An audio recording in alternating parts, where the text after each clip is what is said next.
mistakes. You already know your mistakes. Or if your sibling, you're dark complected, and your sibling's got red hair and blue eyes. Sounds like the milkman to me. And it's tough to have red hair and blue eyes in the Middle East. It's tough. I've seen some blue-eyed ones, but not red-haired, okay? It's tough. And if you're in China, it's almost impossible. In fact, I've never seen a blue-eyed Chinese person, ever. Huh? Oh, albino, yeah, but a real live Chinese guy or gal.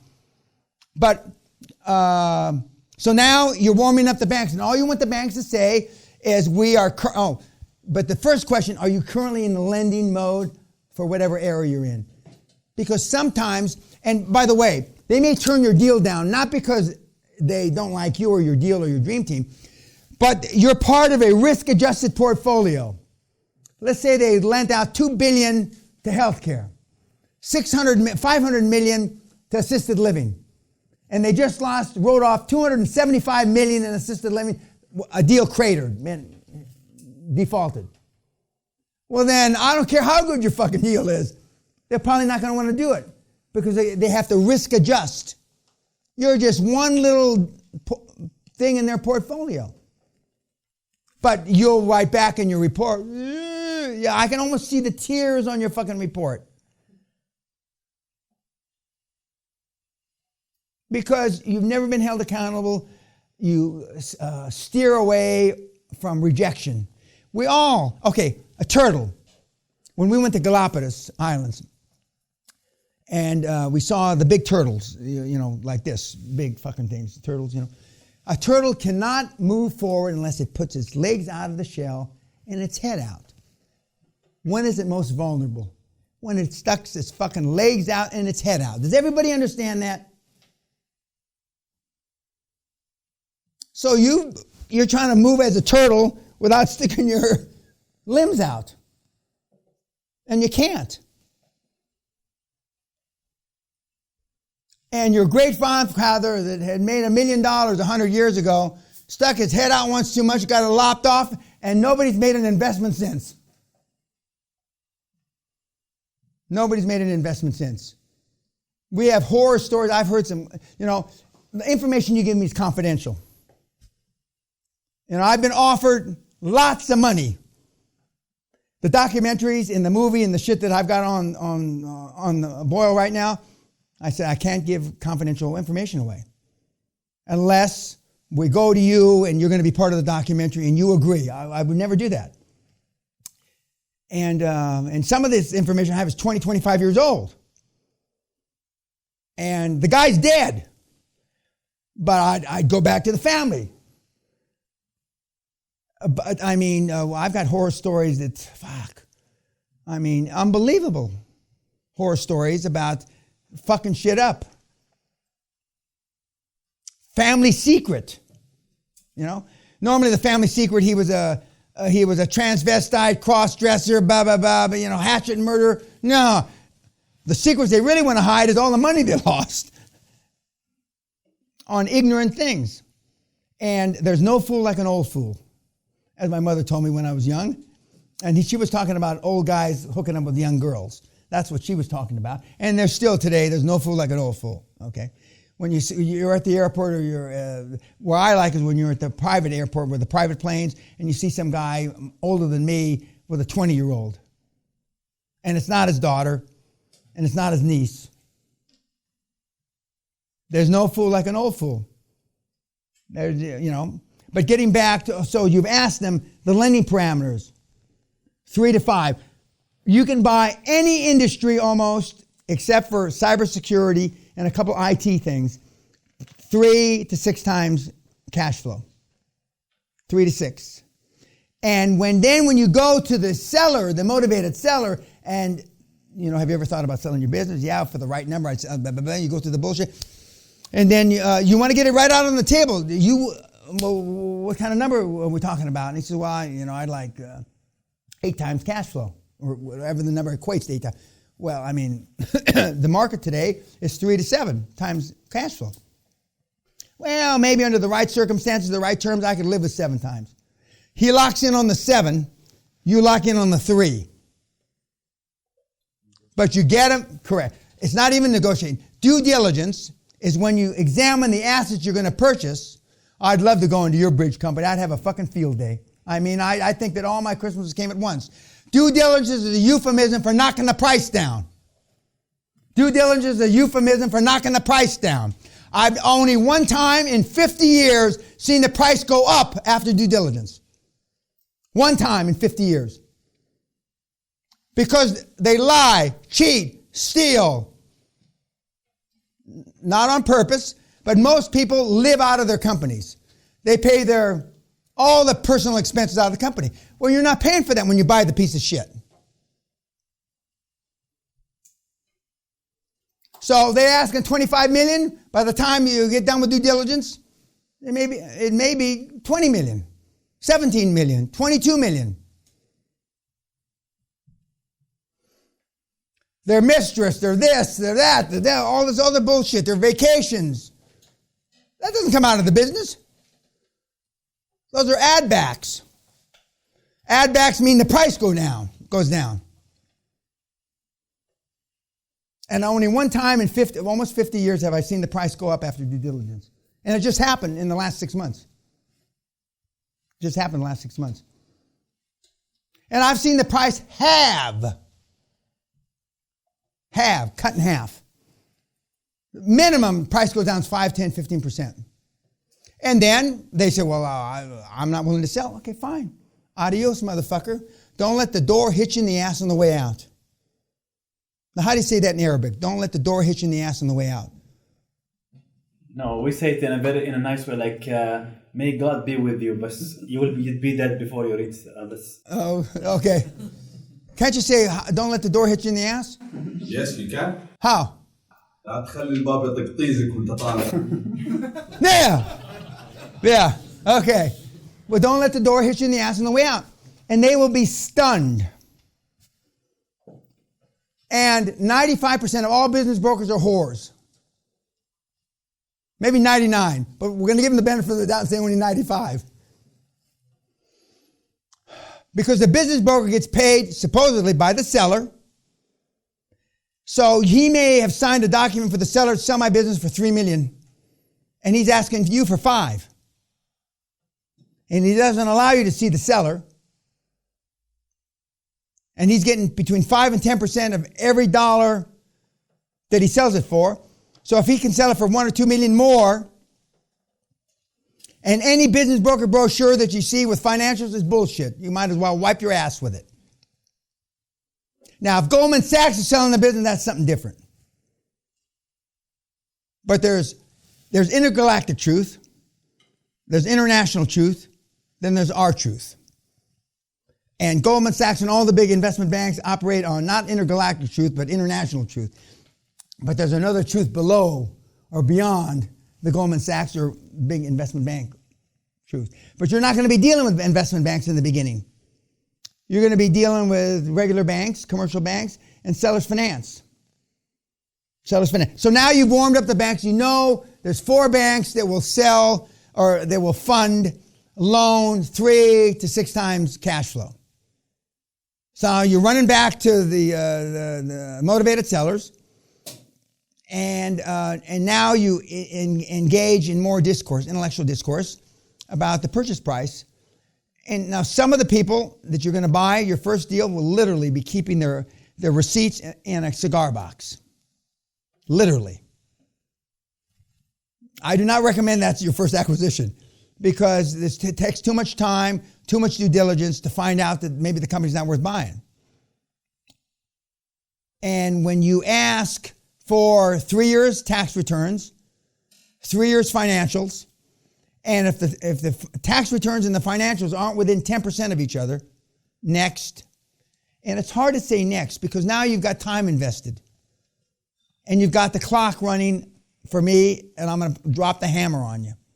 And believe me, I do drop the hammer. When I tell you got 30 days to do such and such, I'm not bullshitting. I don't care if you're going to close the deal on the 31st day. I will put a bullet in your fucking ass quicker than I took a shit this morning. I don't care. When you look at that time scale, that is Moses in the tablets. I don't care. I don't care if your mother is dying of cancer. I don't care if you're dying of cancer. You get it done or you don't. Because I now know you can get it done. These kids are making tens of millions in days. Now I know you're a stupid group, but I say that to all groups. But I know what you're capable of. If, like that guy going across the field, remember the guy in the crawl? That was Josh.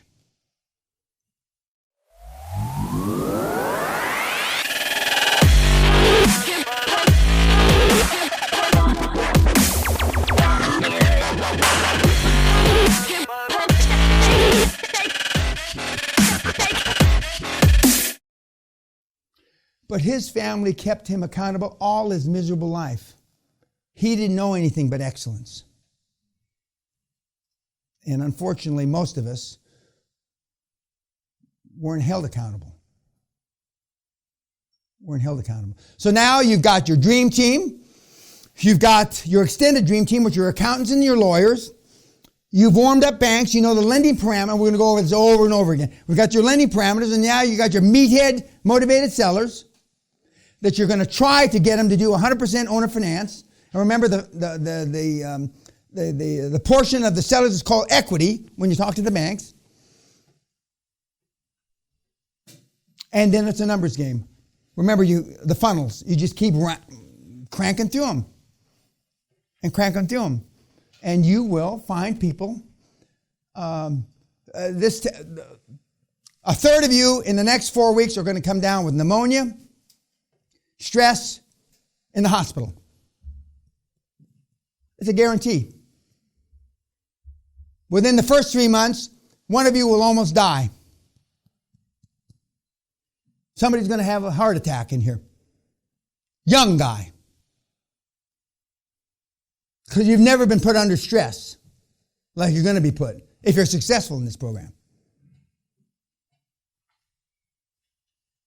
Better you die falling dead towards the goal line. I don't give a fuck. Because I wouldn't piss on your face if it were on fire. Literally, I wouldn't piss on your face if it were on fire. In fact, I'd throw a little gasoline on it. And we just had a guy from intensive care. His kidneys shut down. His liver shut down because of stress. He almost died doing the deal. And this is a tough fucker. Active duty Navy. Bomb disposal.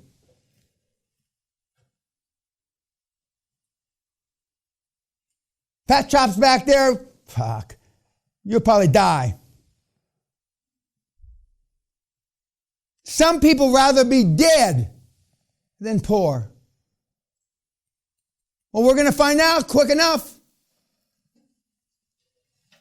We're going to test old Jarhead back there.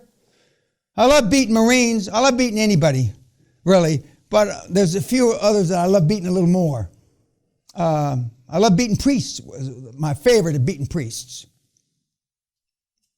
Then comes second, probably Marines. But, I mean, I know what you're capable of, guys, and the two gals.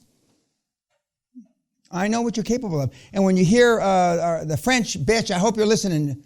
I knew there was a glint in her eye of ruthlessness. I just knew it. And I was right. But you can be fair but firm. Most of you, because you are pleasers, you don't know how to be firm. And when you tell the sellers, you don't do it like I do. Go fuck yourself. Are you crazy? What are you smoking? What do you smoke? Give me some of that shit, whatever it is. If it's not addictive, give me some so I can get high like you are. What do you mean 12 times cash? What are you smoking? Who fucked you in the ass last night? I mean, what are you talking about? Now, I know you won't do that. Even though you can get away with it, you won't do it. I guarantee nobody in this room is going to do that. Although it's fun when you do it. Or as Sally would say, it's fun with her Yorkshire accent. Remember, we were all cavemen once. A couple of you, it's hard for me to believe that you came from a caveman, but anyway, we were all cavemen once. Steve Jobs says, take what you want. Leave no prisoners. God rest his soul. And there's two things the real rich guys, myself included, do. I don't try to paint my legacy. I don't give a fuck. My legacy stands for, for the people I've produced that have made a lot of money. You get tight with God, just in case there is one, and you try to buy your way to heaven. Steve was a classic, Jobs was a classic example. He didn't know if Buddha from fucking Allah from the mailman until he got cancer. And they all get tight, just in case there is one. I'm going to cover our bases. Got a lot of pictures of nuns and priests on this wall for a reason. Who's my 5:30? 6:30. Oh, gals. 2 gals. Ooh, make me nervous.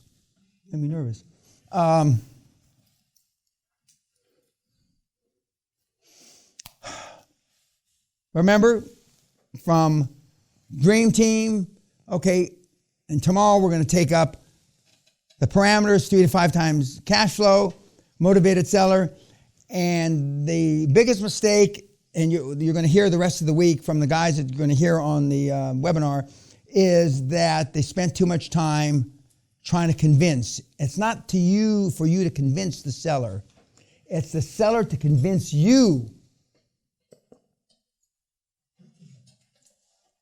It's a seller to convince you. You know how when you go down a street like, and they got hookers on the street, in Detroit or different places in the world. Prostitution is legal in Australia. Not legal, but... It's tolerated. Yeah. Okay. There's hookers, you see short skirts, hookers on the streets, right? And you drive by slow. I'm sure none of you guys ever drive by slow and, hey, bro, you want to have a good time tonight? You don't stop for the first hooker that says, hey, boy, you want to have a good time tonight. Now, some of our guys from the Middle East probably do. But anyway, anybody, sticking your dick in anything is better than nothing. Okay, so, you probably do. But you're going to pass by a lot of 5-pound hookers, a lot of 5-euro hookers. Okay? Some are going to be motivated more than others. Motivated seller is the most important thing. All the rest is bullshit. I can show you a way to finance anything if the seller's motivated.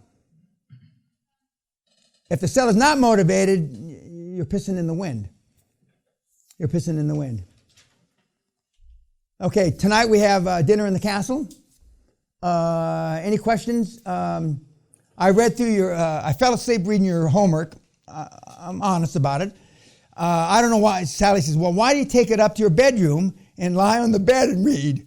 Well, I want to see if I can make it through without falling asleep. So I only read about 2/3 of them, so I'm going to read the other third tonight.